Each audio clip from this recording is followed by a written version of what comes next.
18 માં આપનું સ્વાગત છે। સાયલાના સેજક પરની સીમમાં આવેલ કુબલિયા હનુમાનજીએ ડાક ડમરૂ કાર્યક્રમ યોજાયો। સાયલાના સેજક પરની સીમમાં જંગલમાં આવેલ વર્ષો જૂનું હનુમાનજીનું મંદિર આવેલ છે, જ્યાં હનુમાન જયંતિ નિમિત્તે મહાપ્રસાદનું આયોજન કરાયું હતું, જેમાં સંતોના સામયા કરી સન્માનિત કર્યા હતા। ગામ લોકોએ સંતોના મુખેથી સત્સંગ પ્રવચન થકી આશીર્વાદ મેળવ્યા હતા।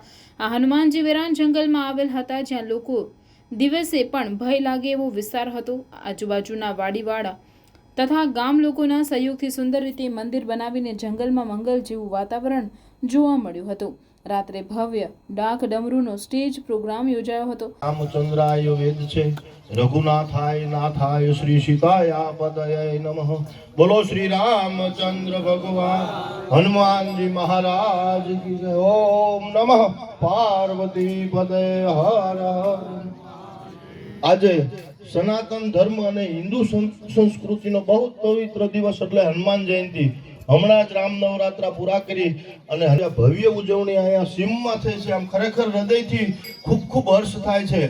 આવા પ્રસંગે આ પ્રસંગને દીપાવવા માટે પૂજ્ય શ્રી ભરત બાપુ અને આપ બધા વડીલ ભાઈઓ બહેનો અને ભૂલકાઓનો જ્યારે આવો સરસ આયોજનનો ઉત્સાહ છે ને, તો બધાને મારા હૃદયથી જય સિયારામ। ભરત બાપુ છે ને, ભરત બાપુ પ્રવચન કરી શકે કદાભાઈ। ભરત બાપુ જાદુ ભણેલા છે અને એમને મને કદાચ કંઈક બોલવામાં તકલીફ થાય ને તો ખોટું ન લગાડતા, કારણ કે હેજકપર જ ગામ એવું છે ને કે અહીંયા અમે 8-8 દી બાપુ રોકાતા ને ઘરેથી તેડવા આવતા હતા, બરોબર? તો એમ થાય ઘરે નથી જવું, આવી આ ગામની માયા છે। માટે આજે હનુમાન જયંતિ નિમિત્તે બધા જ મારા મિત્રો ભાઈઓ વડીલોને વિનંતી કરું છું કે વ્યસન અને કુસંપથી છેટા રહેજો। હનુમાનજીનું મેઇન પ્રતીક છે ને વ્યસન ને કુસંપ બે છે। અને હનુમાનજી મહારાજની દયા કેવી હોય છે? देवी देव धनुज मनुज मुनि चितनाग छोटे बड़े जीव जेते चेतन अचेत है।